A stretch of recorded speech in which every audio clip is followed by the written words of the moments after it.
On the peaceful lakeside in a dense and beautiful forest, amongst the flitting of dragonflies and mayflies, buzzing of horseflies, and tweet-tweet-to-woos of birdflies, the water stirs from the water strides of water ducks and water bucks drinking their fill. And at the edge of the water line with a view of the forest line, a dangerous kind of sight and sound runs in as straight a line as a man on fire can. And from behind these lines stands two compatriots of the fiery man, wearing quizzical looks and whimsical smirks as they joke and jibe at the advice forsook. Do not play with flame and oil, when so much tinder fills every cranny and nook. And the combusted man, learning his lesson in the most frantic of ways, makes zigzags in the undergrowth to and fro and fray, and when he reaches the magnificent pool and stops as if to pull up a stool, and screams like a fool, Lorelei, befriend, my desire is for these flames to end. And out popped the sprite with anger and excite across its furrowed brow, and with a wave of its webbed hands and a lash of its tangled locks, it took its frown into a bow and blasted him with wet from head to trow. And laughing from the forest line right up to the water line, the compatriots all a riot with stitches in their bellies, wheezing in their lungs and tears in their eyes, they regain themselves to ask, why ask Lorelei, when your desire lie right in the line beside which you lay? And with great embarrassment the man spies the great body of water, as if for the first time, with the eyes of a newborn babe. What waste of desire, without reason or rhyme, such as it is when you find yourself aflame.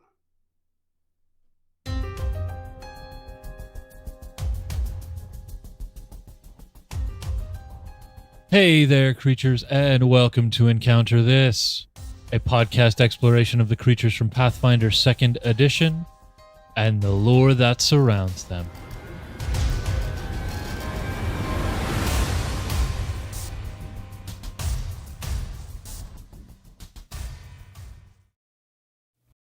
Hello there, creatures, and welcome to another episode of Encounter This. I am James Riverhorse Kid, and taking us through today's episode, the Nixie will be Freeman, the Maritime Disaster Eiston. How good is that one? That's really good. Yeah. That's really good. If you want to follow along, you can do so in the Bestiary 2, page 183. And we have a bonus here. I don't know if that's a bonus bestiary or bonus, bestiary. Page 15 from Free RPG Day in 2009. It is actually called the bonus bestiary, yeah. Okay. Freely available Excellent on naming convention. Yeah. And the other bonus to this is this creature is another Patreon choice. However, it's a little bit extra special because this comes from longtime subscriber Peace Joy Pancakes. It is the second creature that she has chosen for us because she has stuck around with us for so long. She's our longest running, dedicated, consistent patron, and we love her very much. Thank you very much for that, PJP. And much appreciated. When I was talking to her about what she wanted to cover next, she actually has suggested. So she asked us to do the was it the 13th age creature, the Jorogumo, which you covered. Gorojumo. One of those. Right syllables, wrong order. No, it's Jorogumo. It's with a J. It starts with a J. I guarantee it. Look it up. She wondered if we would cover that in 2E, and I thought, well, we've already covered a lot of the lore stuff, so it might be too short of an episode. Maybe we'll get to like a revisited thing, which thought would be kind of fun. So that's I've kind of been keeping that in the back of my mind. But she said next in her list was to cover this Nixie because it comes from German folklore, and that's exciting. Yeah, so pretty pumped about this one. She apologized in advance, saying sorry for all the research you're gonna have to do because it was a little bit heavier than the average. But this is a pretty neat creature, and I had a lot of fun writing the intro for this one. It's pretty goofy. Let's get into it, shall we? Please. Game lore. Starting with the physical description of this creature, you can imagine something the size of a child with large eyes, catfish-like whiskers, webbed fingers and toes, and scaly skin with pointed ears and long seaweed-colored hair. I think that's all pretty on point with that image there. Yeah, and if you're watching the YouTube, it's up on the screen. If you're an audio listener, you can find that on our Instagram at Uncharted No. Uncharted No. Say yes to Uncharted No.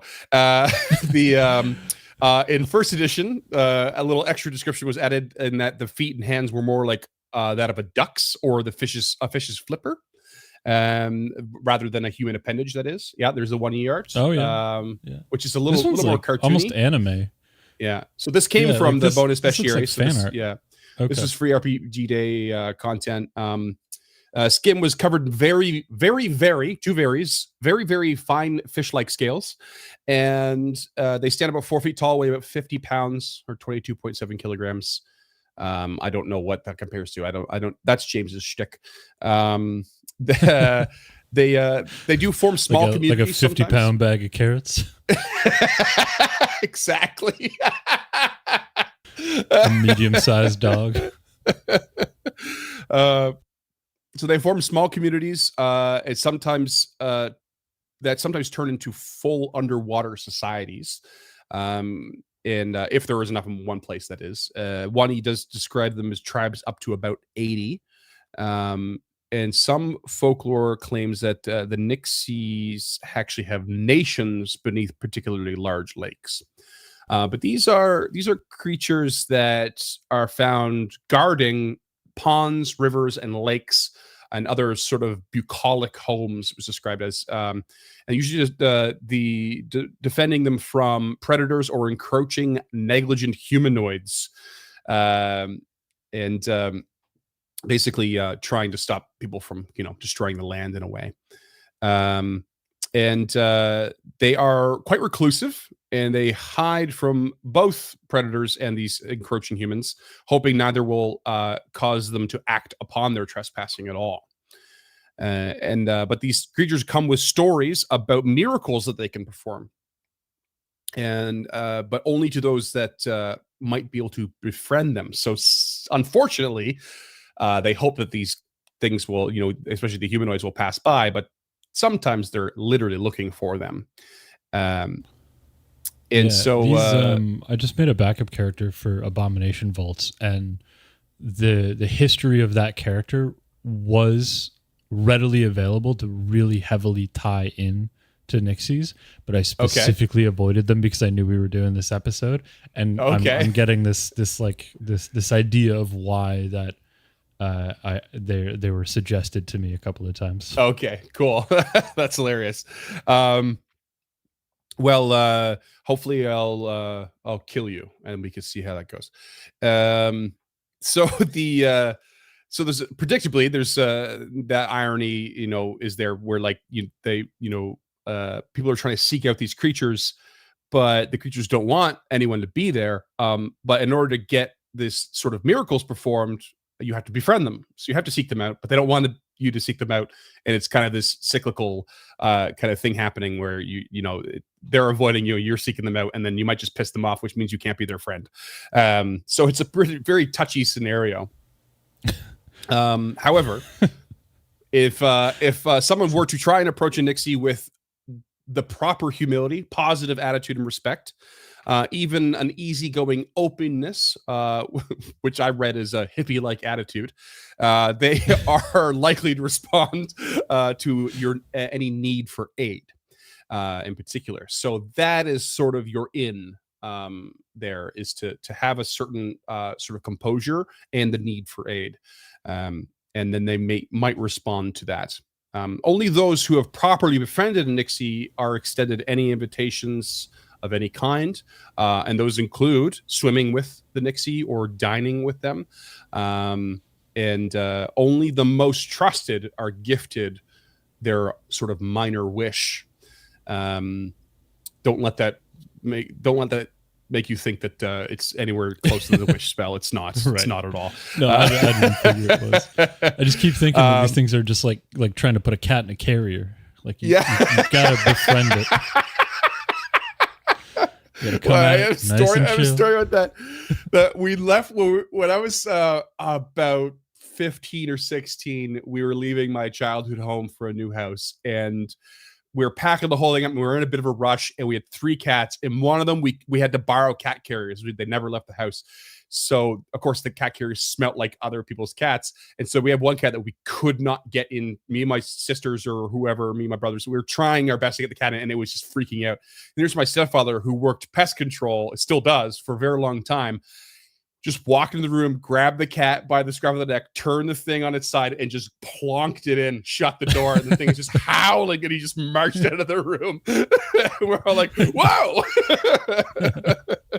There was no pussyfooting around. There was no making friends with that cat, and he knew it. I guess so. Anyway, sidebar. So in order to gain their trust, the Nixie, that is, not the cat, they will most often require a task of some kind in return. So you're going through all these motions, trying to become its friend. Maybe you're invited to go for a swim, but it still wants something from you. So this could be literally as simple as telling a grand tale to the Nixie or performing a song. It could be something much more dangerous, like dispatching a nearby predator that is causing trouble. Dwemer cat, anyone? That would be really cool. Connect those two. Yeah. Go back and listen if you haven't. Or doing something about, say, the source of a pollution in the area as well. So the tasks can be quite varied and wide. If the task they need doing is important enough, those seeking out the Nixie those seeking out the Nixie refuse to help, the Nixie may use their magics to charm the individuals and subtly nudge them into helping, because it's important enough to the Nixie. Cool. Yeah. Thematic gaslighting. Yeah. This is going to age well. Yeah.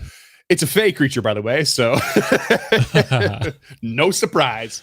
But violence for this creature is a last resort. They do not engage in violence if they can help it. And they prefer solutions that are based around primal magic in general, if they can, preferring to diffuse a situation before conflict rises to bloodshed.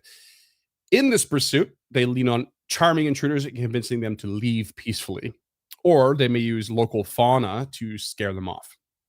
So you can see you don't know what you're getting with a Nixie. You don't know if it's going to be receptive. You got to go out of your way to do it. Even then, it might demand something too much for you. You might refuse it. Then it might kind of try to force you to do it anyway. It might drive you off in certain ways. It might just tell you to leave. It's all these things are happening, or possibilities. A lot of contextual sort of like social things happening with this creature. And they seem to be pretty scattered and varied. Mm-hmm. Very much so. So those who are helping a Nixie, charmed or not, might be granted the temporary ability to breathe underwater. That's cool. If the task were to require it. So the Nixie can kind of grant that. And there is a little sidebar here that describes Nixies that dwell in bogs, swamps, or fens have much more foul temperaments.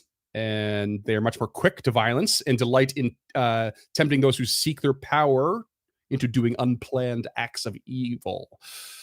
Hags, anyone? Spoiler alert to where I'm at with this creature at the end of this is like, these are stepping stone creatures for a larger story, in my opinion. And I think they can be really cool with that. But that's it. That's it for the 2E. Yeah, 2E and 1E lore. It's pretty simple, but has a lot of flavor built into it. It's a lot of vagueness that you get to play with, which I think is pretty fun. Yeah, I always appreciate it when they give us like social interaction stuff, because it really helps you as a role player understand what their motivations are, as opposed to like our last episode, Space Rock. That's all you're gonna give me, Paizo? Space Rock, punch you, slash you, pierce you, blast you. This one is like, you're gonna find it in very lush environments, and it is a fake creature. You probably even a place where it's close to the thinning veil of like the first world, you know. This is like, you know, even if not, this is probably one of the closest sort of things you're going to get to actually being in the first world, dealing with a fae in its environment. You know, it's fickle, and it's, you know, it's going to be manipulative, and it's going to do its own thing, and it that creates its own obstacle, you know. Yeah, absolutely. But let's get into the hefty IRL stuff, shall we? This is coming from Germanic and Scandinavian folklore, although it extends even a little bit further than that, but it is in that basically that general area for the most part. They are shape-shifting water spirits and are related to many other water spirits of different cultures. There's the English Knucker, there's the German Nix, which is a female river mermaid. There's the French Melusine, there's the Spanish Zana, there's various Slavic options such as the Rusalka. The word Nix or Nixie is coming, it's believed to be derived from Sanskrit, Greek, and Irish words that mean to wash or be washed. So pretty, I mean, very interconnected, but like wide variety of origin there. However, there are all over the place. Yeah, it's crazy, isn't it? However, there are many variations across many languages. I won't bother getting into those because there's like knock, nick, mac, blah, blah, blah, blah, blah. It's like might as well go watch Mars Attacks. It's just they're all the same but different, you know. Right. And also can't pronounce any of them. So there's that. So they share characteristics to English folklore entities like Jenny Greenteeth, Peg Powler, and Nellie Longarms, which are river and water hags that I mean, I can't remember if I came across them or not, but I felt like I hadn't, which I was like, what? These are awesome names. Almost positive we've talked about Jenny Green. Okay, we must. Yeah, that one does ring a bell, I guess. Yeah. There's also a creature called the Shellycoat, which is a river or stream bogeyman, and the Grindylow, which is another episode in all of its own. Which is on my list. Cool. Wicked. That's fun. But let's talk specifically about some Nordic traditions first. So in these traditions, the spirits sing sweet songs that can lure men, women, and children alike and are very siren-esque. Some, in fact, were quite malevolent and played beautiful violin music that attracted children to the water so they could drown them. I need some clarification there. Yep. Do the Nixies as an entity play a violin music, or do they have a violin and play the violin? I think they have one. I mean, it's folklore, baby. It's not specify a whole lot, and they all the stories constantly change. That's just very specific for what I can tell. It seems like no reason unless the violin is like significant in Nordic traditions. Yeah, you know. There was a Norwegian figure known as Fossegrim, who, when properly approached, would teach a musician to play so adeptly that, quote, the trees dance and waterfalls stop at his music, which is pretty intense. They were also shape-shifting was one of the core attributes of a Nixie in the Nordic traditions, such as changing their appearance as such, the appearance of one was difficult or impossible to describe. However, they were usually depicted as male. A common appearance was in brooks or waterfalls as a man playing a violin. More modern descriptions were that he was fair and naked. Older ones have him in elegant clothing. Common appearance was in brooks or waterfalls. I just read that. Next note. They could even be seen as treasure or floating objects or animals. They could transform to those things like in the water, I would imagine, to lure you in. They were particularly known to take on the image of a brook or river horse. Whatever that is. So it's not a hippocampus. It's no, there's a Scottish folklore of the Kelpie, which is really resonant of that because it's basically like it looks like a horse at the top and stuff, but it's a water dwelling kind of spirit. But I think you're right. I think you're right. It's a hippocampus for the. I don't know if it's a hippocampus. It's in the Creature Codex from Cobalt Press for 5e. I almost ran it a couple of times. Yeah. I cannot remember what it's called. But like the art, I didn't grab the artwork for this one in particular, I don't think. But there was a couple paintings of that I found on the Wikipedia page that it's literally just a white horse next to it or whatever. It's not even like a swimming mer horse or anything. It's just it is a just hippocampus. Yeah, there you go. Okay, shit, nailed it. Half horse, half fish. Yeah, which are very much a thing in Pathfinder. In fact, the guard that manages the docks in the bay in Absalom, there's a whole like squadron of them. They ride hippocampuses in the hippocampi. In the around the docks and everything, yeah. So I honestly have no idea. Yeah, the Nixie was considered to be most dangerous to women and children, particularly pregnant women, and wait for it, unbaptized children. I'm going to call shenanigans on that one. Crazy old school Christianity rears its ugly head again. More like forces itself into the room. So those old Christian ones are just so bonkers sometimes. They couldn't kill it, so they had to adopt it. It's what happened with Halloween, right? Like, the most active, so the Nixies were most active during Midsummer's Night, which is a summer event close to the summer solstice, Christmas Eve, and Thursdays. Thursdays. It is the Nordic tradition we're still talking about here. So yeah, that's Thursday. Our version of Thursday was originally Thursday. It was named after the god Thor. So. Same with Wednesday. It was named after Odin. Yeah, and Friday was Frigga Day. Oh, was it? Oh, nice. Yeah. Tuesday's the weird one. I don't remember. I think it comes from French, but all the other ones are from the Nordic tradition. The French, just like old school Christianity, just forcing themselves into the room. I think it's French. I am very prepared to be corrected on that, but I know it's the odd one out. Okay. Oh God. Well, I guess technically Saturday is the odd one out too, because that would be Roman. Yes, because it'd be Saturn, right? Yeah, Saturn Day, Sun's Day, Moon Day. We digress. Let's talk about what happens if you catch a Nixie dragging someone into the water.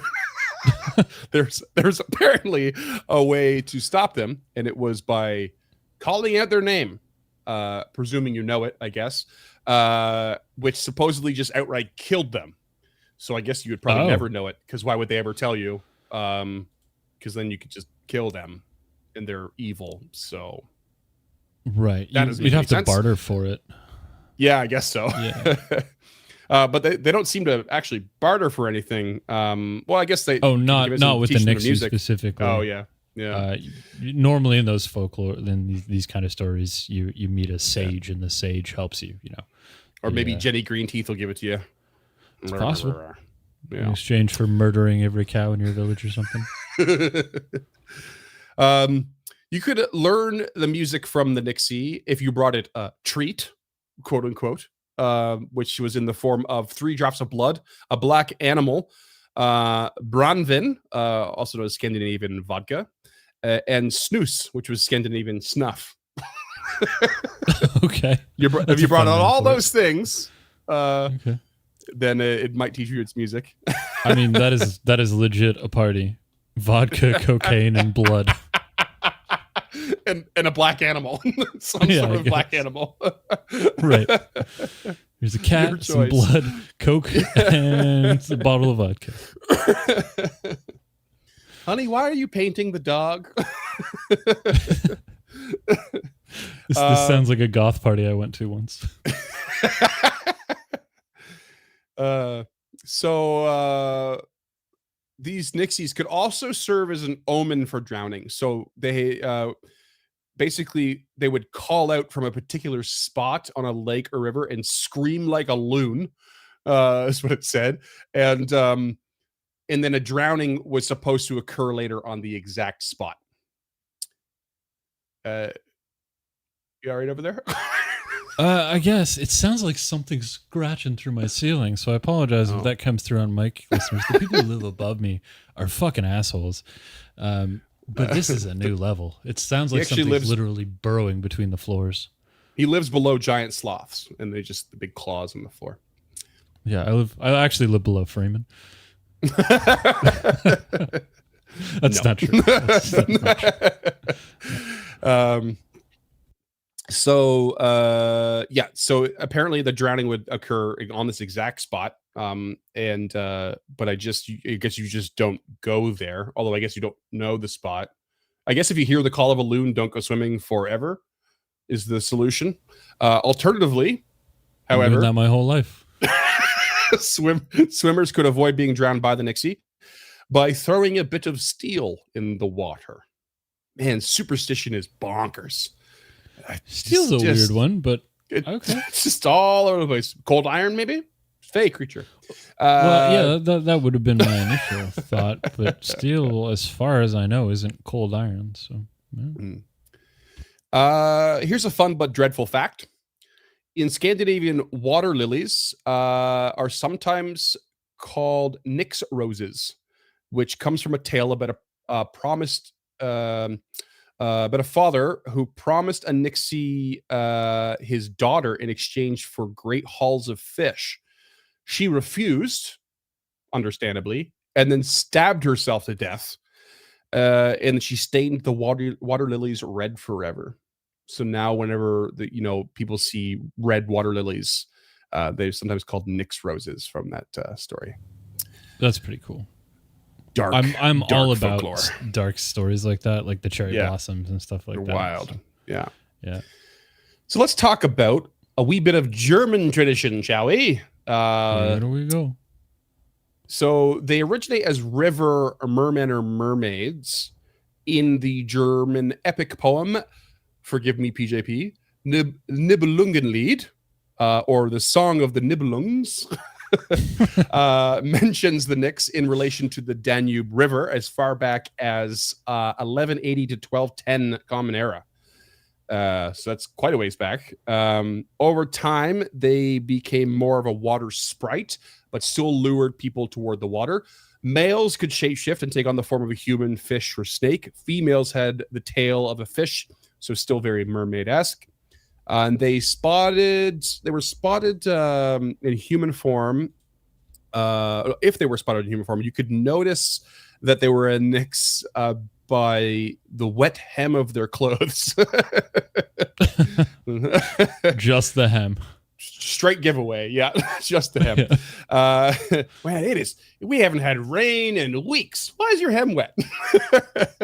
That's so specific. Yeah. You would never notice that. Yeah. In the German tradition, however, the stories do range from malicious to harmless, right to friendly. Jacob Grimm of Brothers Grimm fame wrote about Nixies being among water spirits who love music and dancing, and, quote, like the sirens, the Nixie by her song draws listening youth to herself and then into the deep. A famous and relatively more recent story is of Lorelei. PJP had specifically mentioned this to me. Oh, cool. I didn't know we were going to get into Lorelei here, so this is Lorelei. Great. Yeah. So coming from the 19th century, Lorelei was said to sit on the rock of the same name on the bank of the Rhine River. The area is a famous maritime disaster site, and Lorelei was believed to have lured fishermen into the reefs. The name Lorelei is derived from the Rhine dialect Lurelin, I think, meaning murmuring, and the Celtic ley, meaning rock. So murmuring rock, obviously. There's a small waterfall and strong currents and a natural sound amplification to the area of Lorelei. We actually have a picture of Lorelei if you want to put it up, James. I think it's the fourth one I gave you. Oh, yeah, there you go. Because of the combination of all these things, so the rock actually creates a soft murmuring sound in the area, which is apparently now hard to hear due to the urbanization of the area. So it's been dulled or dimmed. Oh, that's too bad. Yeah, which is a real shame. This is a look from the area called the Maria Rue. I think is how you pronounce it. The vantage point from here, and it's apparently like one of the best views of the sort of valley. And on this hill that we're looking from, there's actually a monument to a couple of people we'll talk about shortly. Awesome. Who are basically famous for the story of Lorelei. Fun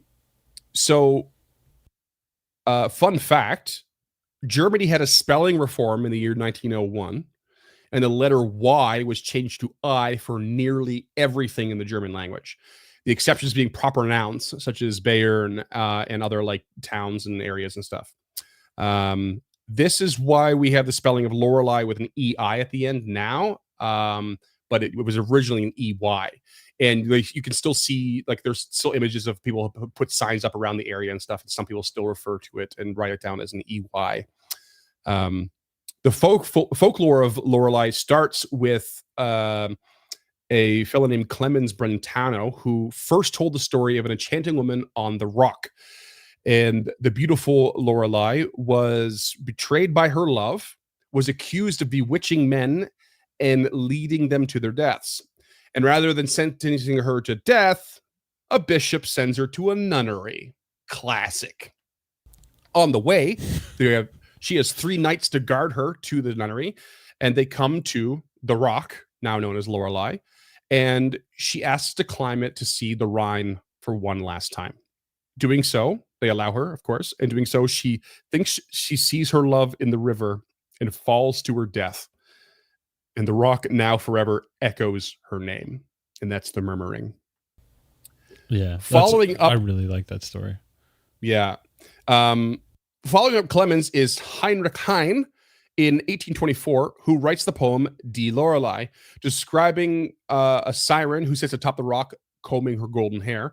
Her beauty and song distract the fishermen below, causing them to crash, but she does so unwittingly. The poem was used as lyrics for Friedrich Silcher, a song that he did. It became very well-known song in German-speaking lands. Franz Liszt and many other artists actually adapted lyrics to the song as well. But this particular song was quite significant. During the Nazi regime, Heine was stripped of credits for the words in his poem because he was a Jew. And the Nazis basically tried to pretend Jews never contributed to any German art. No surprise there. But thanks to the song by Silcher, it still became widespread and well known. In fact, despite the fact that it's well known, it is commonly mistakenly assumed that it's a very old folktale, but it's really not. It's from the 19th century. It's quite modern. And so that viewpoint described is that monument, I believe, is dedicated to Heine, to Brentano, and to Silcher, all 3 of those fellows. That's really cool. For their contribution, of the story and the spread of it.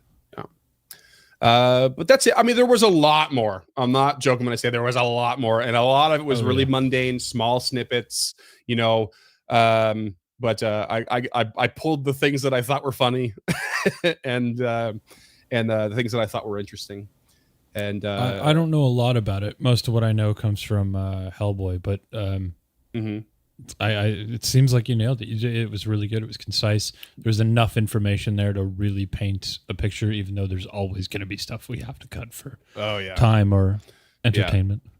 I pretty much pulled all this just from a couple of Wikipedia pages. I barely even really had to go anywhere else. There was so much there. There was so much more than I thought. I didn't realize that Nixies and Lorelei and stuff were such a well documented kind of like portion of folklore and stuff. It was really cool. I wouldn't have had any idea either. So this is great. So thank you to our patrons for sending us down this particular rabbit hole. Yeah, this is really cool. Tell us about what's the deal in Hellboy. I don't know anything much or really anything about Hellboy. What's Lorelei? One of the cruxes of Magnolia's storytelling is that they just visit a bunch of different sites. I don't really remember exactly what happens, or really at all what happens. I just remember, I think it was Abe Sapien in one of the BPRD trades describing the history of Lorelei, and then I believe they go to see Lorelei for something in particular. So, okay, interesting. Yeah, I would have to hunt it down again. It's been years since I've read any of the BPRD stuff. Yeah. Well, I think we could talk about the comparison of the folklore and the Pathfinder lore. I think the luring of people is the starkest difference at the end of the day. I mean, there's lots of differences in there and the way they're presented and everything, but the one that stands out the most is like in Pathfinder, they want to avoid you. They don't want you anywhere near them, and you're seeking them out. Whereas, in this folklore, you're being lured in and probably drowned most of the time. There is a little bit of similarity there in that, like, if you kind of make friends or gift something, they'll give you something in return. Folklore obviously focusing on that sort of music side of things, where Pathfinder's something a little bit different, which we'll get into the mechanics.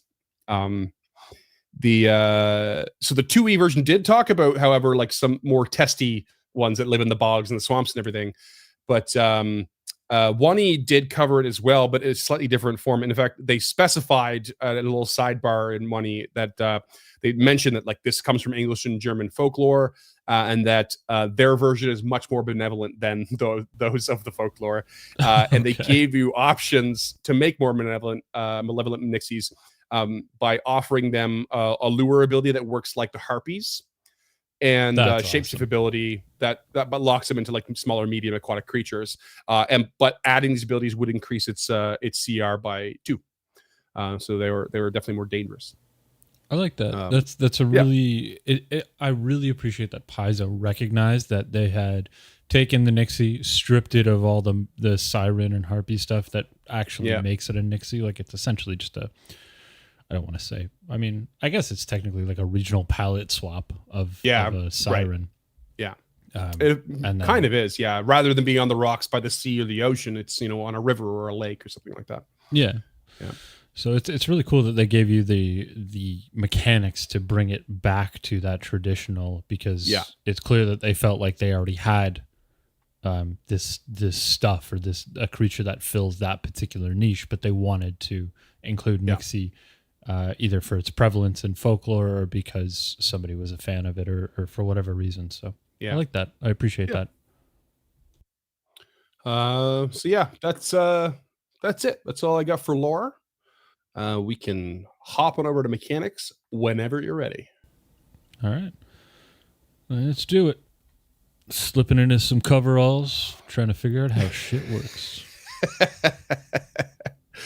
Let's touch on exactly why, or the first thing why I think these are stepping stone creatures. They're only level 1. They are not powerful. That would do it. AC is 16, HP 25. They are small. Their current alignment is true neutral. They have the aquatic and fey traits, so you can identify them through nature. Yeah. Nature with a 15 on recall knowledge, 13 and 10 for respective lore options. Speed perception is 6. They have a speed of 20, swim speed of 30. All that adds up. They only speak Aquan and Sylvan, which is yet a more of that shit, please. Whole other obstacle if you want to get anything from this creature, right? You got to be able to speak one of those languages. We need more of that in Pathfinder. Beings that do not speak Taldan or Common or whatever you want to call it. We need more of this shit. So keep giving it to me. They've got low light vision, which probably does them just fine out in the forest at night. Attributes are strength 0, dex of 3, con of 1, intelligence 0, wisdom 1, charisma 4. Got no real arguments with those. I didn't expect that charisma boost, but I like it.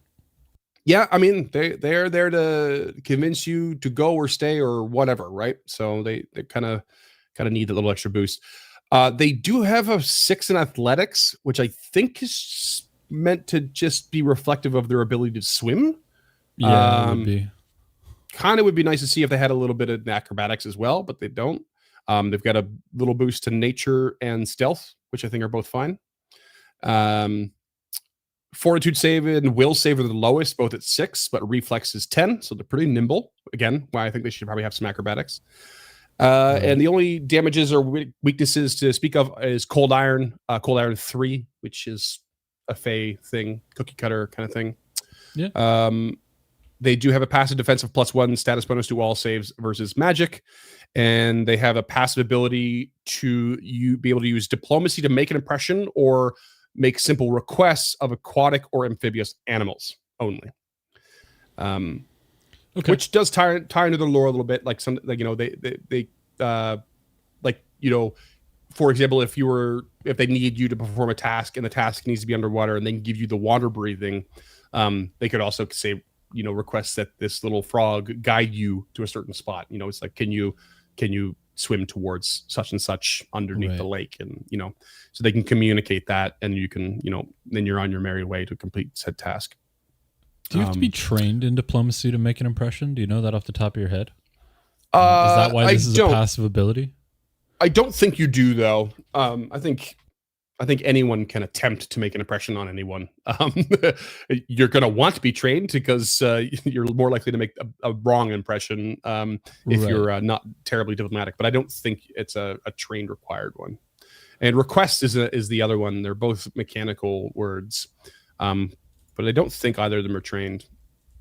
So why would this be a passive ability, do you think? Just because it gives them the option to speak with aquatic. Well, to be fair, animals? I've listed it specifically as passive. It's not in the stat block as passive per se, but it's it's just the ability to I see. do these things. This passive ability overrides the linguistic trait on those abilities. That's probably what it's for. Okay, that would be it. I mean, they would speak Aquan, but like we're talking about low intelligence creatures that don't speak any language at all. I was going to say not necessarily. So, they're like a goldfish isn't going to speak Aquan. Right. Exactly. So they have a meager melee attack, +7 claw, 1d6 slashing, agile finesse. It's not too bad at first level. Yeah. I mean, they could probably hit you. Well, they're not going to hit you hard. They could probably hit you, but not hard. They have some primal innate spellcasting. DC 17 attack with a +9. At level 1, they can cast Charm 3 times per day.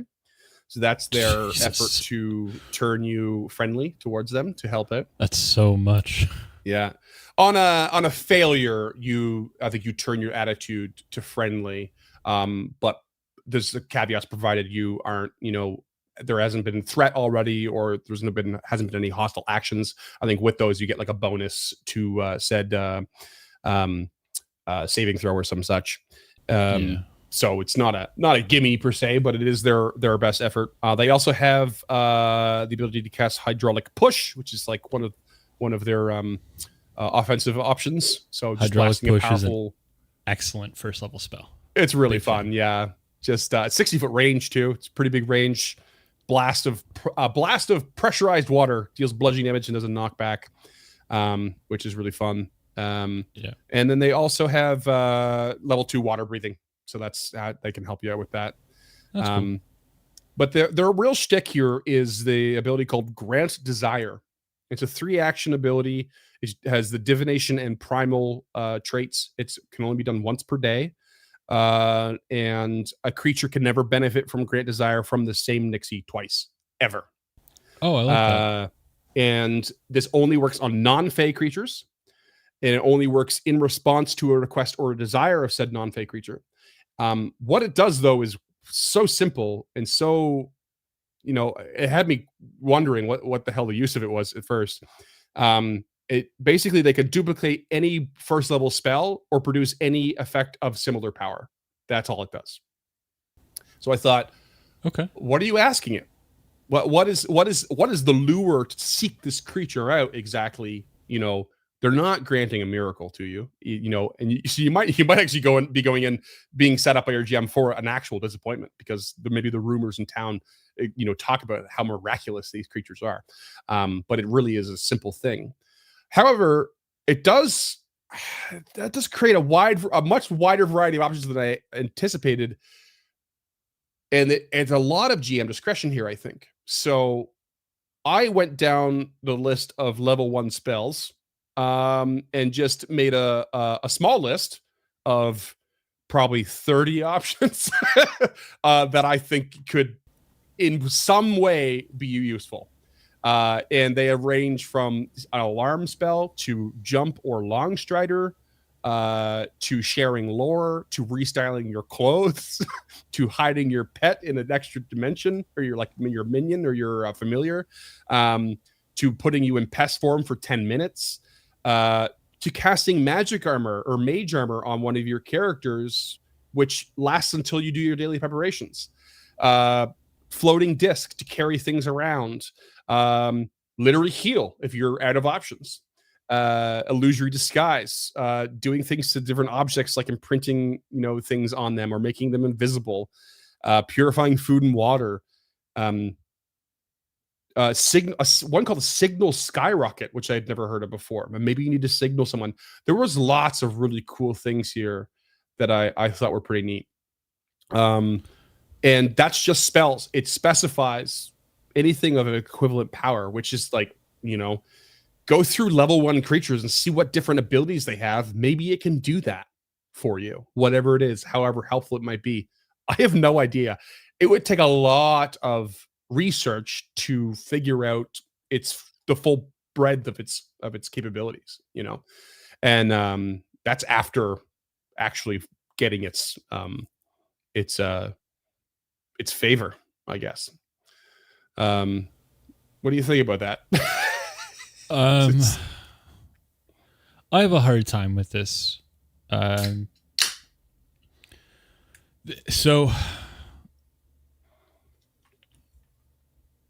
everybody starts with level 1 spells. It's not something you have to earn, right? Right.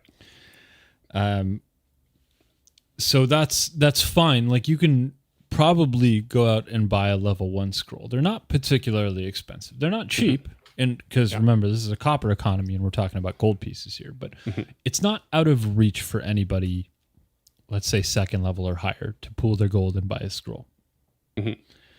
First level items or first level spells by definition need to be low impact, because they're either early game spells or early game spells that heighten.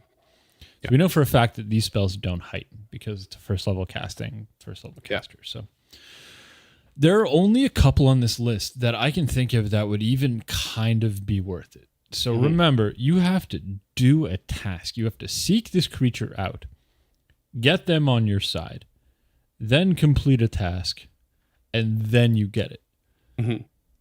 So I see what you mean by this being a gateway creature, but the only time I can see this being valuable is session 1 or session 0 or whatever. There's like 2 spells on this list that I think would be valuable long term to get done early game. Temporary tool could be useful, I think, but it doesn't last, right? It's only a minute long. Like, a lot of these spells are a minute or 10 minutes. So that leaves me with 2 spells on this list that I think could be valuable at this level. And again, fully valuable later on. And really only in particular situations. And that is Message Rune and Imprint Message. And Imprint Message is the only one that I think could be valuable. But you can do the same thing pretty much with the Sigil cantrip. So I don't know. I really like both of these spells for their ability to track an item. So in my head, I've always had this idea of a like domestic campaign, like something that takes place in a city, and one of your primary tasks is to find an item that's being sold on the black market of some value or some repute. So you've got to find the auction, you've got to find the item, you got to figure out what it does, and to find the item, I think one of the best ways to do that, or find the auction, would be something like Message Rune, Imprint item, or the Sigil cantrip.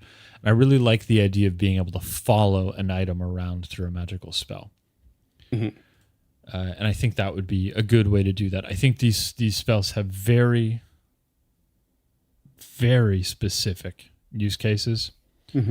And I don't know why you would go through all of like these tasks to get such a mediocre return. Like, if it was second level, I'm on board. I'm 100% on board. Right. But first level, Right. Okay. So let's let's shift into homebrew Okay. because I want to sort of sell. I mean, I'll have to sell the stepping stone creature, but um, maybe I can sell that it's not like a one and done creature. I like the idea of, say, I mean, you got to remember this too. There's a pretty good chance there's a community of them, possibly a very large number of them, which gives you possibly a very large number of uses of these things, especially if they all sort of have a collective goal of whatever tasks need to be done. You can start with tasks being silly and simple. You can start with them getting, or you can slowly raise the stakes for this community as they're almost like a quest hub, or they could be the driver of a quest hub of an area. I literally picture like a small campaign, maybe one of those like 3-chapter kind of campaigns where you have to do these various things because you have this one ultimate goal, and that can spread across a lot of things. I think a lot of the goals and tasks, and you can put a lot of use to this.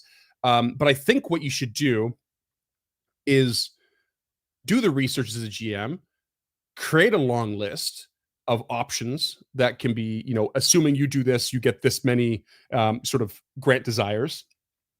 And then you got to do the next task and you get so many more, right? And maybe the list grows, or maybe the list is static the whole way, but you basically give the players the full list and let them choose, let their imaginations go wild, and then put in front of them interesting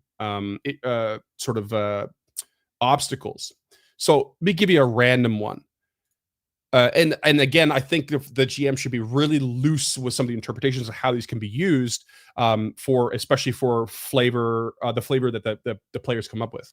Imagine you're on the edge of this lake, and eventually one of the tasks requires you to get to the other side of the lake, but your task doesn't allow for the time to get around it. Sure, these things can cost water breathing on you, but that doesn't make you able to swim.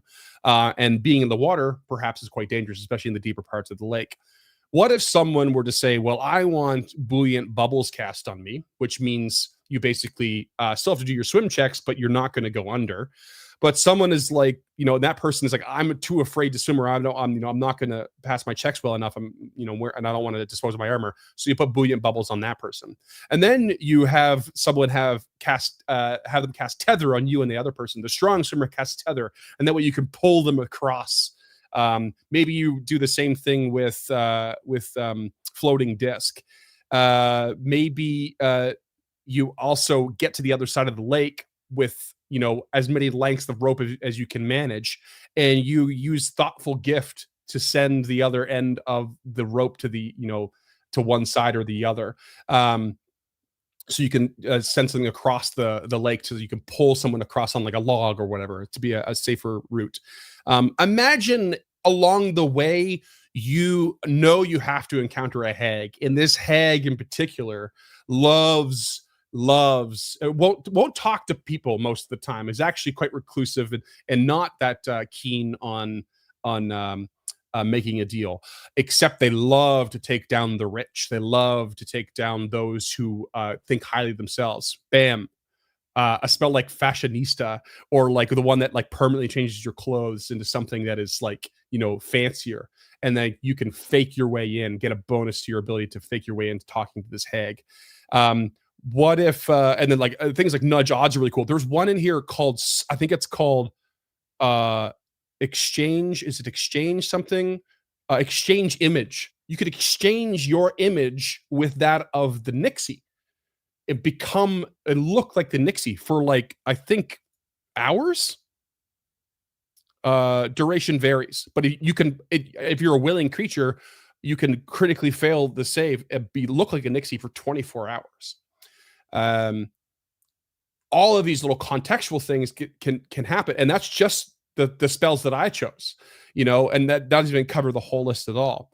They are small things, but I think throwing this at the players and creating like a mechanic for yourself to use, like, okay, you got to complete this task. You get this many uses. There's one per character, every time. But there's like, 80 of these Nixies, and every time you kind of do one, you're 4 fewer, or some such to choose from. And every time you have a task ahead of you and whatever information you can find, and we're talking like, you have things like mind link where you can like exchange information. Maybe you have a Nixie mind link with you and give you more information than they're normally willing to do. And that's part of the Grant Desire. And then that gives you more insight into going to fight the Catablopus, and there are so many creatures you can weave into this sort of hub of questing and everything. And like, if you literally just go to Archives of Nethys and type in swamp, all right, you can find Catablopus, boggards, which are like the basically bullywugs from 5e, gripplies, hags, marsh giants, mud wretches, bog striders, crocodiles, giant toads, shamblers, witchfires, spirit nagas, mobogos, black dragons. You can get as big as that. And that's just swamps. And that's not even all of them. Forests like twigjacks, like we covered, Kodama, arboreal reapers, giant porcupines, forest dragons, Sasquatch himself, like you could go into all kinds of crazy things with this. And I think it's, I guess when I started reading this and looking through these first level spells and thinking, my brain kind of went back to, my original ideas for my hag campaign when we did Haguary, way back when. And it's like just how you can kind of connect all these little things and keep it contained in this like wild environment. We were going from lake to forest to swamp to fen, completing these different tasks. It's like this open wilderness dungeon dive in a way, and the Lake of the Nixies is your Otari. And you're slowly expanding that and using this unique resources to kind of like push your mind. Like say you're finally going to fight the hag and someone's like, I don't know what to choose. You know what? Just give me mage armor for the day. I'll save my spell slot. That way I know I have that AC and I'm good, and that's going to give me a leg up. It's a pre-buff, which is, not a very common thing sometimes. So I think there's wiggle room for a lot of really interesting creativity from the players if it's presented appropriately. Yeah, I don't disagree with you. My concern is how you get there. So it sounds like you take some creative liberties about what a quest is, and really tailor their want to give the parties help. For sure. It's definitely leaning on the fact that there are enough issues that they're pretty keen to help, but they'll do it. They'll still do so in their own fickle way, Yeah, and I don't mind that. It's not for me. The way I would make this viable is I would change the duration of a lot of these spells. So if the duration's, a minute, like most first level spells are 1 minute or 10 minutes or something like that, or most spells in general. Yeah. So I changed the duration. So instead of, pass without a trace being whatever that is. I think it's 10 minutes. Yeah. It's an hour. So I'd just make it 24 hours or something like that.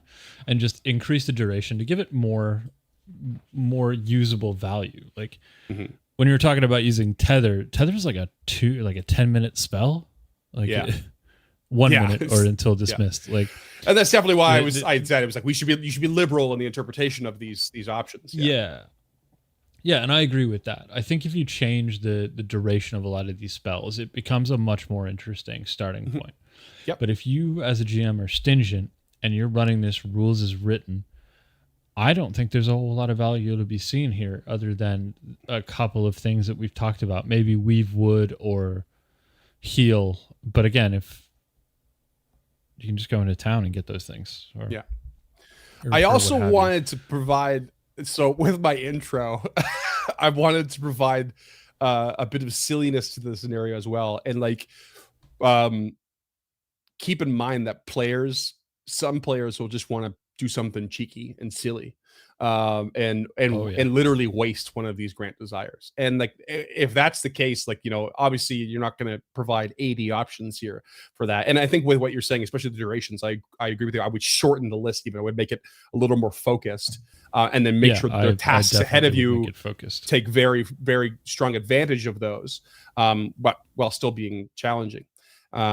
Yeah, I think having some wiggle room for someone doing something stupid or silly, such as like exchanging the image of your party member, Right. And then you could Yeah, you could actually, if you're playing like remotely and you're using tokens, you could swap the tokens on, say, like Foundry or something, and just get everyone confused as to who's who, just for a laugh, for like 24 hours. Yeah, I mean, like there are some really good spells in here. Like I really like Synchronize. I really like Tether. I really like Thoughtful Gift and Weave Wood. Like there's a lot of spells in here I really appreciate, and I do think have a lot of utility. But again, a lot of them are situational utility. So I do it kind of what you were touching on there. Is I would make the Nixie kind of a crux. Mm-hmm. So not only do they have you've given them whatever they were looking for, that also gives you a quest lead.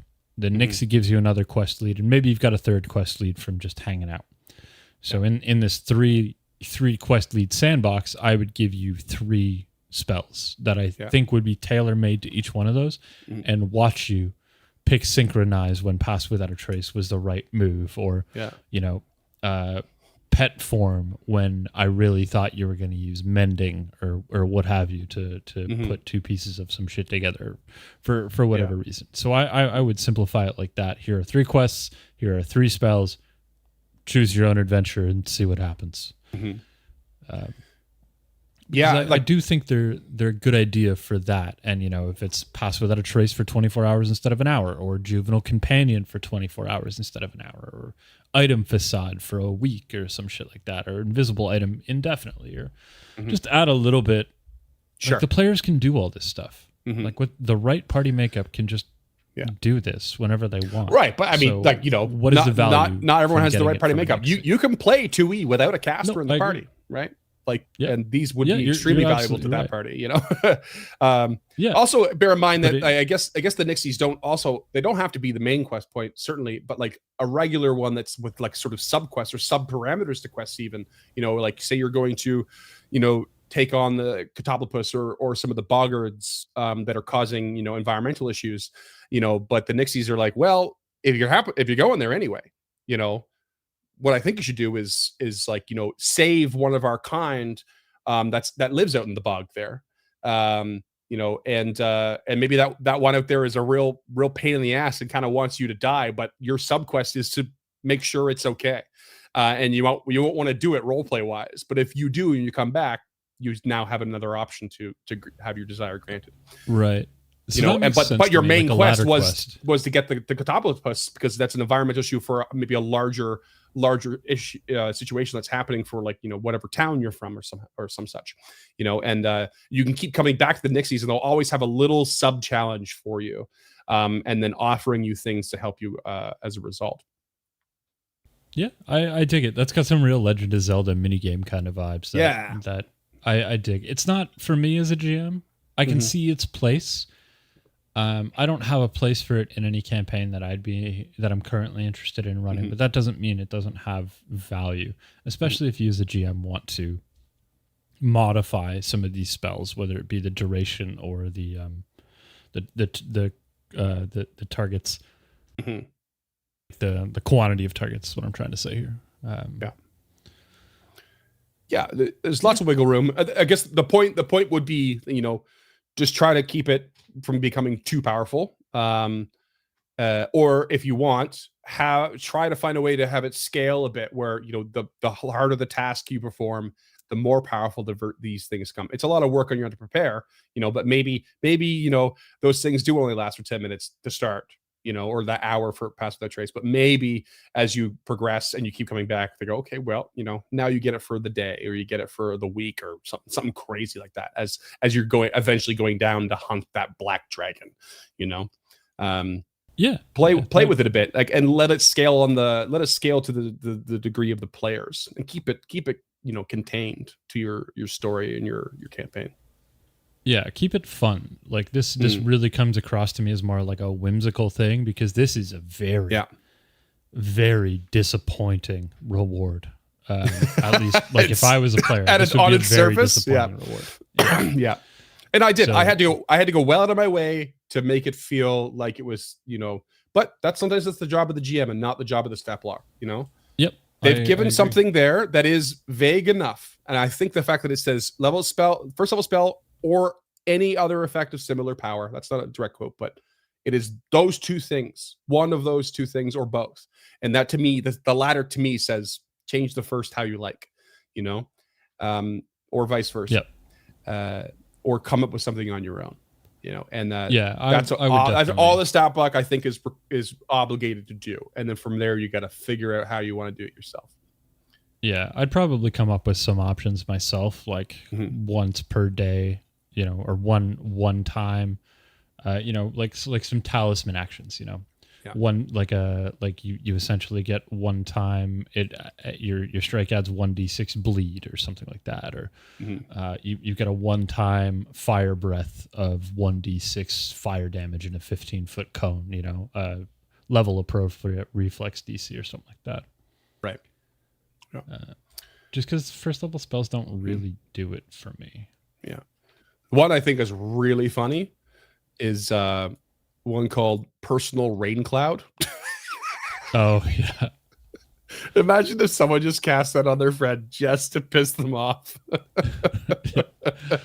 That'd be really fun. They're just going to waste my grand desire by making it rain on you consistently. I mean, it's for only a minute, but it's still funny. And if you do what James is saying, you're like, it's for a day now and everywhere you go. But then, hey, maybe you get hit by some persistent fire, and now your flat check to get rid of it is severely dropped because you've got a personal rain cloud. Yeah. I would definitely tailor the rewards to the situations you think you're going to present, but you could also do that. You know, here's the situation, and here's a reward they're going to give you, or fuck it, you can choose a first level spell. Like there's no reason you can't offer your players both. Like if you just the first person who says they're casting this spell gets it, and then you just I cast sleep on our cleric. Like okay. Okay. I actually thought of that one. Sleep was a good one. It's like, imagine like you're just exhausted, and for some reason, like maybe there's some effect on you that's causing you to not be able to sleep, and you trekked all the way there. You just walk up and you're like, I feel like I'm gonna die from going crazy from lack of sleep. Just make me go to sleep. You know. Yeah, could be like a moment of desperation. So fuck it, the whole party everyone just down out for no reason. Yeah. You wake up covered in moss. So there's something interesting here. There is some goofiness and tomfoolery built in for sure. Like it's hard to avoid. But I mean, that's Fae. That's Fae for you, right? That was going to be my next point. Is that Fae are kind of fair weather and whimsical, and this really does fit that. And I think there's a lot of interesting creativity you can do with this gain desire effect specifically. Just I don't have any ideas off the top of my head because they don't fit into any of the narratives that I'm weaving. But that doesn't mean they don't exist. Yeah, and it's just so open and wild that you can plop this in the middle of any campaign. It doesn't even have to be early game. It could be late level, and maybe nudge the odds for 24 hours. A one use of nudge the odds for 24 hours that could change a whole combat. Yeah, for sure. Yeah, for sure. So, Anyway, very big, open to interpretation creature. A lot of at odds and just craziness, and I think it's fun, but I think it's something that's you're gonna create a lot of work for yourself to make it interesting. But maybe that's for the best. If you're up for it, I say go for it. But if you're not, maybe set it aside for now. Yeah, you'll come up with something down the road. If you're without effort, it is kind of dull. Yeah, but big thank you to Peace Joy Pancakes for requesting this episode. If you would like to request an episode, you can do so by going to patreon.com/unchartednorth. $10 a month will let you suggest a creature. We'll give you a discount code for a merch store. We can find cool shit like this, encounter this dad cap. And for $5 a month, we'll get you a handwritten thank you letter and some other goodies. You can find our merch just straight up at unchartednorth.com/shop. You can find all of our social scrolling beneath us on YouTube, or if you're on the audio version, they will all be linked in the description below, including the show notes and the reading list for this, where Freeman's list of spells will be linked to the Archives of Nethys up there. Big thank you to Archives of Nethys. And if you're on audio, if you could rate and review on your platform of choice, we'd really appreciate it. We don't advertise on this show or pay for any of that stuff, so word of mouth is pretty much our only way to get new listeners. If you want to see the video of this, check out all the sweet Nixie pictures. You can do so at youtube.com/unchartedpod. And if you're there, maybe hit the like and subscribe button if you want to be notified when new episodes come out, which is every other Thursday. And until except then, when we do thank sweets. you so much. Yeah, we give you except some when we do extra sweets. ones. Yeah. But until the next one, thank you so much, creatures, for checking this one out. We appreciate having you here, and we will see you in a couple of weeks. Thanks, friends. Until next time, creatures, thanks, as always, for listening to Encounter This.